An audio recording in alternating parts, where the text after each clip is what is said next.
Alinipea is a bipartisan organization made of members of parliament, both in the National Assembly and also in the Senate. And key word there is bipartisan, meaning we have members from both the ruling coalition and also the opposition. I want to say that being a young leader is something that is a noble duty. And there is one thing that cuts across the young leadership in any part of this world, that we can make mistakes, we can try things, we can learn and unlearn things as we move on, as we are getting prepared to even bigger opportunities of leadership. And I believe one of the call I've always told the young members is that you don't have to comply with your seniors. I am in the government side, but whenever there is an issue, I have to stand out and say what is in my mind. That is very important. When the opposition also have a problem that we as young leaders are not complying with, it is always important for the young leaders in these associations and political parties to come out and speak the voice of the people or what is right for everybody.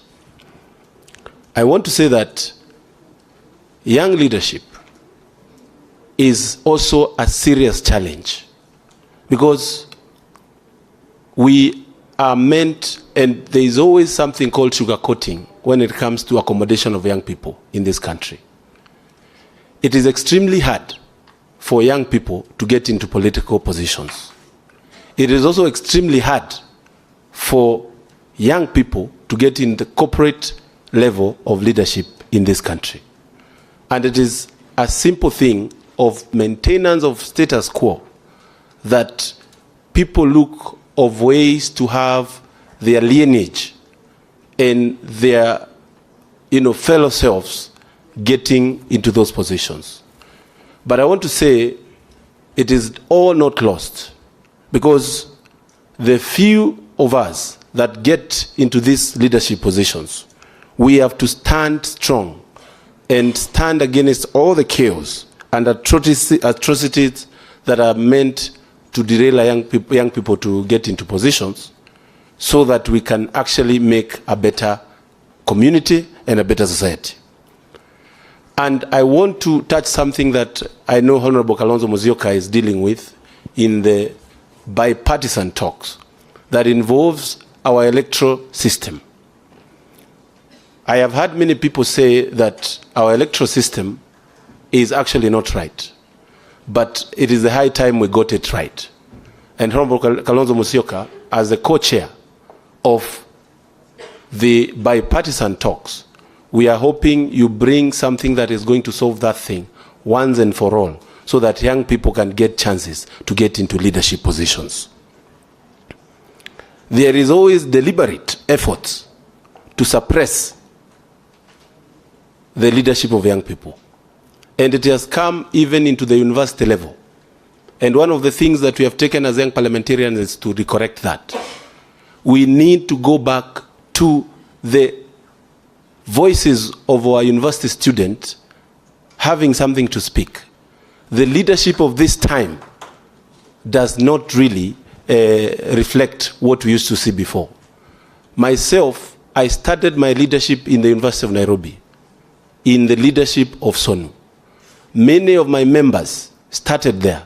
But right now, we have a system that is using some sort of delegates, and we no longer get the voice of the university student, who should actually have a voice for the benefit of this country.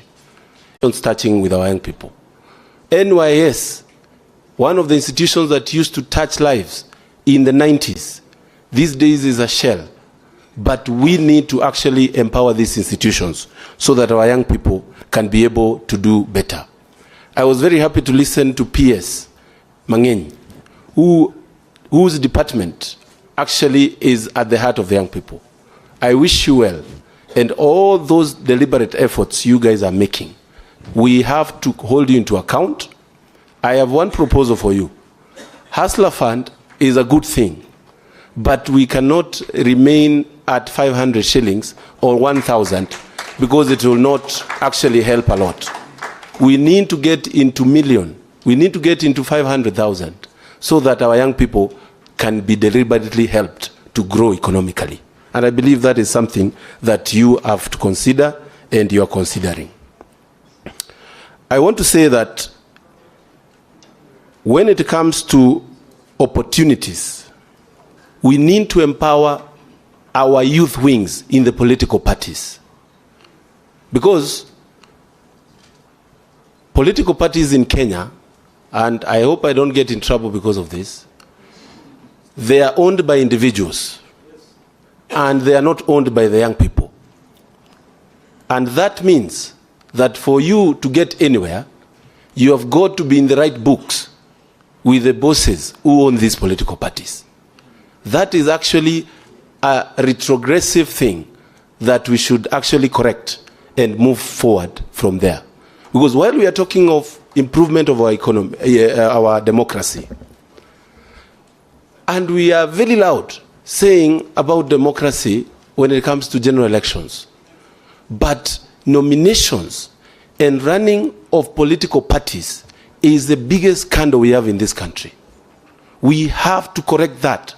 Let the democracy of our country start at the political party level so that we can improve the democracy of our country. On economy, yesterday, before I came for the State of the Nation, I was attending a farmers' conference.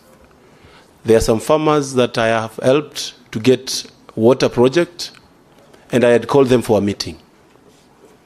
I want to tell you that that meeting was attended by very many people, but all of them were above 60 years of age. Not even one single young person. That means our youths are not participating in agriculture. Our youths don't have an opportunity to participate in agriculture.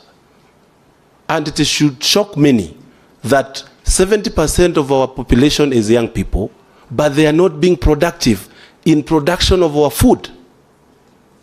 And I want to say that, and I have advised the government many times, that we have to have means of getting our young people to farms. We cannot all be hustlers lying around. We cannot all go to border sector. We have to have our youths being empowered and being given opportunity to get into farming. When I was sharing lunch with the Honorable Raila Odinga and the Honorable Kalonzo Musyoka, we had a very interesting conversation of ensuring that we get our people to consolidate land so that that land can be productive enough and our young people can be used in the production, and then many people can be given the affordable housing that we are giving, that is actually a government plan, and be able to grow our economy together. And I think that is something that I propose that can be done.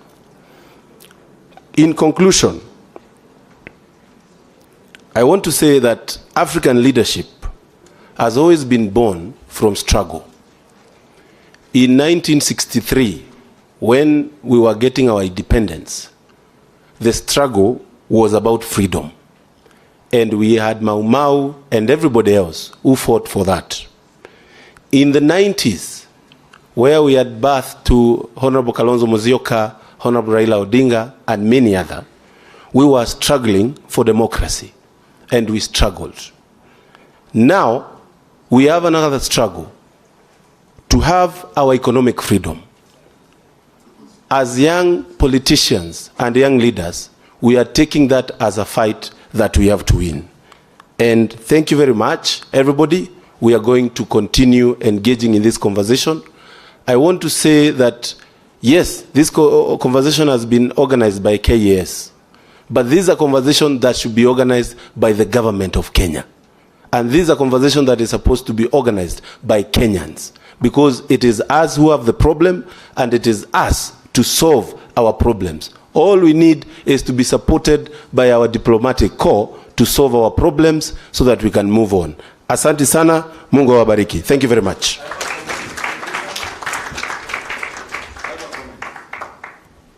Is it on me? Yes, because you are the moderator. I want to collect one issue. No, just 2 minutes. Okay, 1 minute. Very quickly. Yes, yesterday I talked about Kenya at 60. It is always good when you are a reader, you give the correct figure. We have transformed from 1963 to where we are. It took me 6 months to get an ID card today, and I was walking 20 kilometers